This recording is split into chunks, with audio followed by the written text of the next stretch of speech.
Written by Surjit. Bhalla is updated December 14, 2017. 802 made opinion polls have been conducted for the Gujarat election.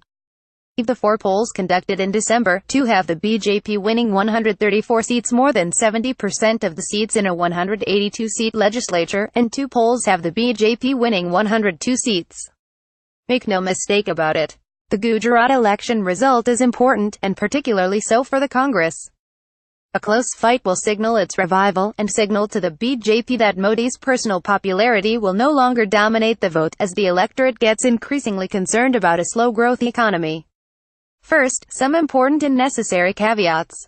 Election forecasting is a hazardous occupation and has failed all experts at one time or another.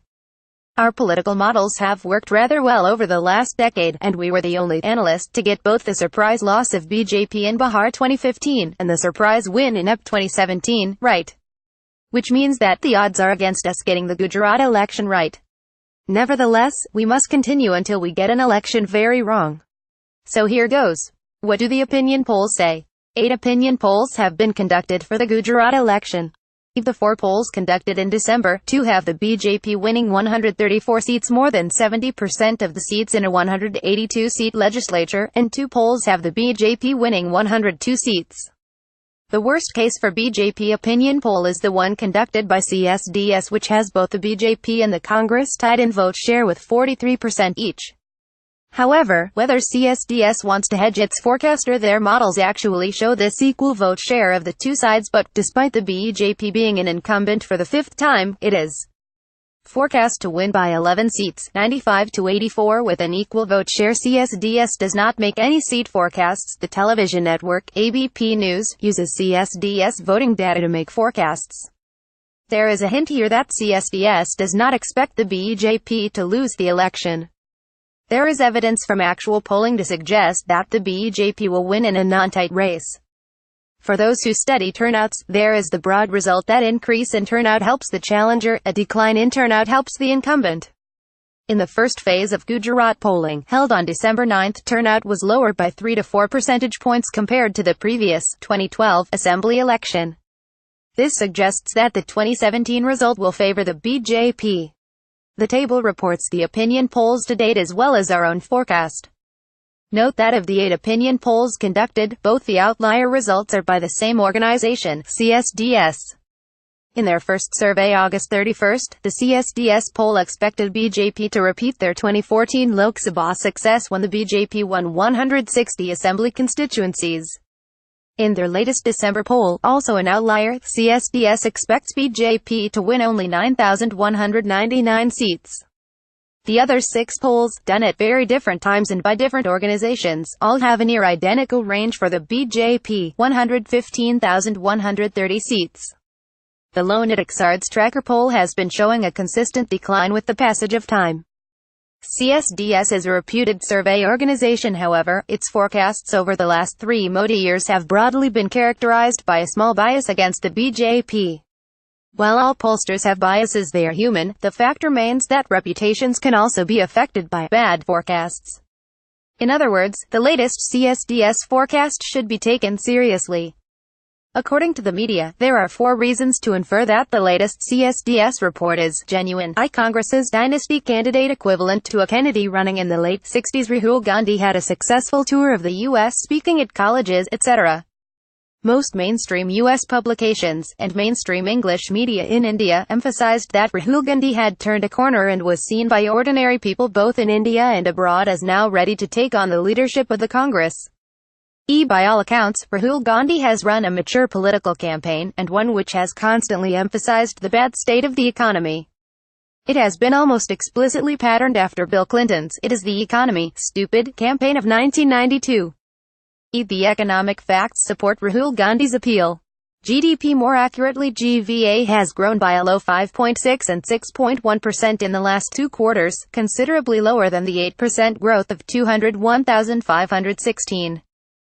2 big economic shocks have hit the economy over the last 12 months, demonetization and introduction of GST.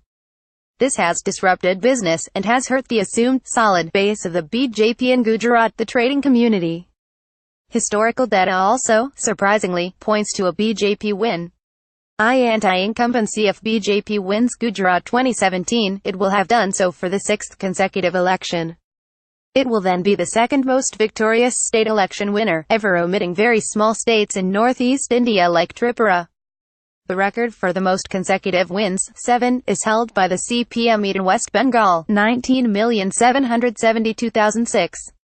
BJP's margin of victory has averaged around 10% in each of the elections since 1995. The minimum margin was 9% in 2012, and the maximum margin in 2007, 11.1%.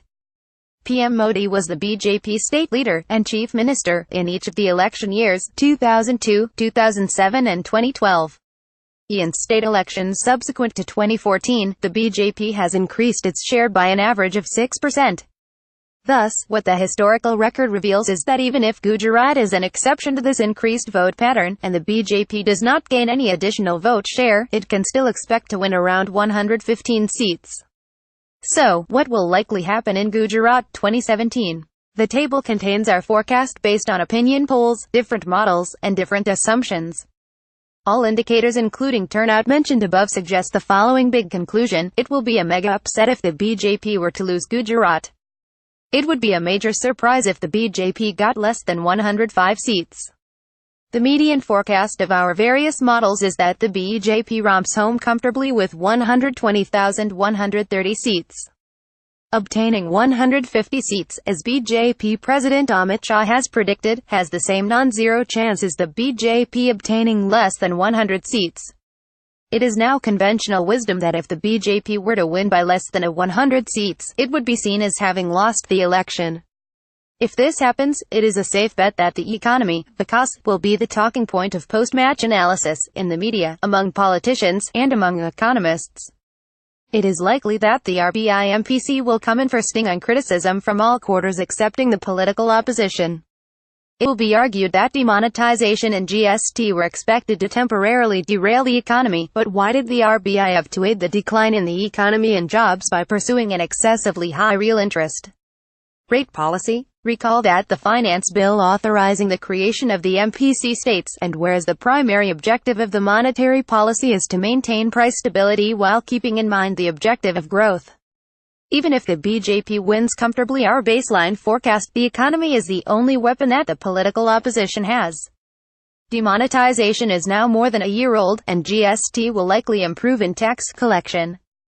The RBI expects the economy to recover to 7.8% in the next 3 months.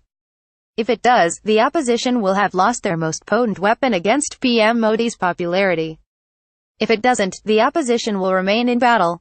For all the latest opinion news, download Indian Express app. Tags BJP Congress Gujarat Assembly Election 2017.